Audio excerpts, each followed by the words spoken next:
जाओ तो लोगों को लगा कि अरे मरने से अच्छा क्या है, फौजी बनते हैं। तो इस प्रकार अंग्रेजों की ये नीति थी, बड़ी खतरनाक नीति थी। और अभय बताते हैं कि उन्होंने देखा कि कलकत्ता का कितना बुरा हाल है। कलकत्ता में लोग दाम इतने बढ़ गए थे। अभय खुद जब खरीदने गए थे तो 3 रुपए किलो चावल था और वो थोड़े ही देर में 50 रुपए किलो हो गया। मतलब लगभग 20 टाइम्स के आसपास हो गया एक ही घंटे में।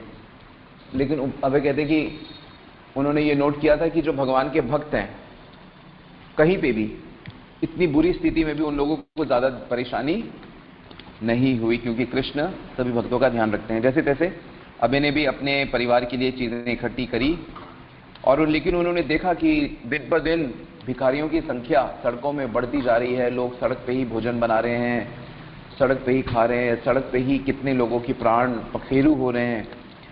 तो कलकत्ता का बहुत ही बुरा हाल था उस समय। और तब ये बात उनकी समझ में आई कि प्रकृति के नियम ऐसे हैं कि वो बहुत देती है, लेकिन मनुष्य का जो लोभ है, उस लोभ के कारण ही ऐसी परिस्थितियां प्रकट होती हैं। और भक्ति सिद्धांत सरस्वती महाराज कहते थे, कमी अगर किसी चीज की है इस जगत में तो वो है कृष्ण भावनामृत की। किस चीज की कमी है? केवल कृष्ण भावनामृत की कमी है संसार में। बाकी संसार में हर चीज बहुत अधिक उपलब्ध है। तो इस कृष्ण भावनामृत को फैलाने का बीड़ा शिला अभय चरणा अरविंद ने उठाया। और उन्होंने देखा, क्योंकि जो भारतीय संस्कृति है वो बड़ी महान है। भारतीय संस्कृति का भ्रम ऐसा फैलाया गया है कि ये बड़ी पिछड़ी संस्कृति है। अंग्रेजों ने ये भ्रम फैलाया बहुत ज्यादा समाज में, लेकिन क्योंकि अभय को आध्यात्मिक शिक्षा थी इसलिए वो उसके बहकावे में नहीं आए। उन्हें बस इसी बात का दुख था कि उनके जो महान नेतागण हैं, जैसे गांधी, नेहरू हों, चाहे सुभाष हों, वो लोग हैं तो बहुत ही प्रभावशाली, लेकिन वो भगवान के भक्ति वैसे नहीं करते जैसे कि गीता में बताया गया है। तो उनको बस यही था कि अगर देश आज़ाद भी हो गया और ऐसे नेताओं के हाथ में अगर बागडोर जाती भी है तो इससे जन कल्याण ज़्यादा नहीं होगा, क्योंकि मनुष्य का अगर असली कल्याण होना है तो वो कल्याण कैसे होगा? भक्ति से ही होगा। तो इस बात की चिंता अभय को बहुत सताती थी। इसलिए उन्होंने सोचा कि मैं क्या करूं। तो उन्होंने सोचा कि मैं एक पहला ग्रंथ निकालता हूं या पहली मैगजीन निकालता हूं। तो उन्होंने बैठ के सूरज बनाया, उसके अंदर चैतन्य महाप्रभु बनाए और वहां से रोशनी निकलती है, ऐसी रोशनी निकलते हुए बनाया। और उन्होंने चैतन्य चैतन्यमृत की लाइनें लिखी, कृष्ण सूर्य समा माया है अंधकार, जहां कृष्ण तहां नहीं माया नदिकार। जिसका अर्थ क्या है कि कृष्ण यानी कि भगवान प्रकाश है और जो अविद्या है वह अंधकार है। जैसा आप जानते हैं कि इस जगत में माया है, अविद्या मतलब माया मतलब भगवान को भूलना, वो अंधकार है। और जहां भगवान है वहां पे अंधकार नहीं रह सकता, वहां माया नहीं रह सकती।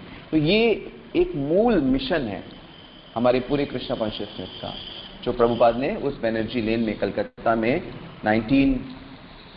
जब वर्ल्ड वॉर चल रही थी, सेकेंड वर्ल्ड वॉर, तभी उन्होंने अपनी बैक टू गॉडहेड मैगजीन का नाम सोच लिया था। उन्होंने ये लोगो बना दिया था, महाप्रभु बना दिए थे, जो आज भी ऐसे ही बस उसको प्रेजेंट करते हैं। और ये लाइनें उन्होंने लिख दी थी। और उसको छापने में बहुत दिक्कत हो रही थी, क्योंकि लड़ाई का समय था, इसलिए ना कागज मिल रहे थे ना कुछ मिल रहे थे। और बड़ी मुश्किल से उन्होंने जब कई प्रयास किया तब उनको परमिशन मिल गई कि ठीक है, ये आध्यात्मिक कार्य के लिए उनको 44 पेजेस की मैगजीन निकालने की परमिशन मिल गई। तो फिर उन्होंने पहला ही आर्टिकल इसी बात पे लिखा कि कमी अगर है तो वो कृष्ण भावनामृत की है और कोई कमी संसार में नहीं है, और इसी की सबसे ज्यादा आवश्यकता है।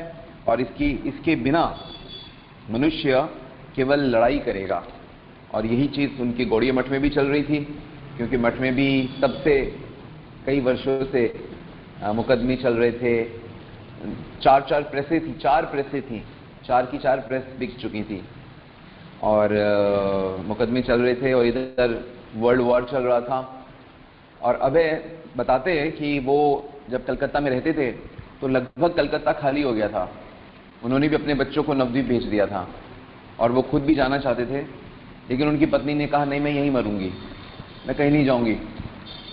तो रात को पूरा लाइट हट जाता था, अंधेरा होता था, और अबे कहते थे कि मैंने रात भर बम गिरते हुए देखे हैं कलकत्ता के शहरों में, और वहाँ जापानीज बम गिराते थे, और कई लोग कहते हैं कि नहीं, सुभाष चंद्र बोस भी बम गिराते हैं, यूरोपियन जो लोग हैं उन पे।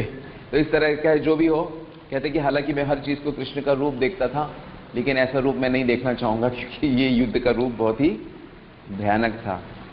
तो इन चीज़ों को वो उसी के बाद हुआ था, इसके बाद ही हुआ था, 1945 में हुआ था, वो 1 साल बाद लगभग, तो जिससे विश्व युद्ध खत्म हुआ था।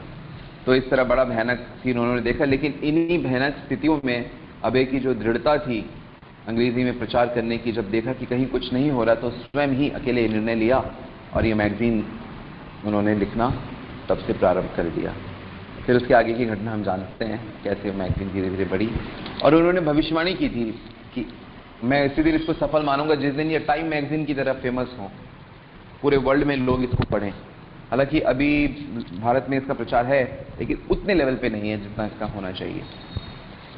सो हम भी अपने मंदिर से और अपने प्रयासों से इसको फैलाने की कोशिश करेंगे, और अवश्य हो। मैंने भी खैर आज तक ये काम अपने हाथ में नहीं लिया मैगजीन बांटने का, पर अब इसको भी फैलाना पड़ेगा। तो हरे कृष्णा, श्रील प्रभुपाद की। तो किसी का कोई प्रश्न है तो आप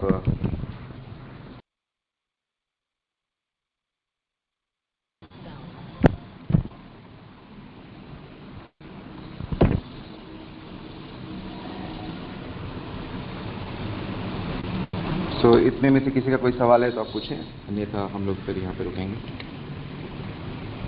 ऑनलाइन से भी पूछ सकते हैं, आई थिंक मैंने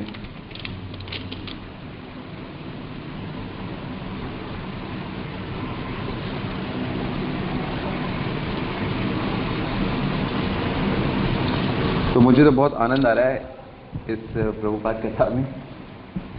धीरे धीरे हम काफ़ी कुछ जान रहे हैं। जैसे आज हमें पता लगा कि उनका नाम भक्ति वेदांत कब पड़ा, क्यों पड़ा।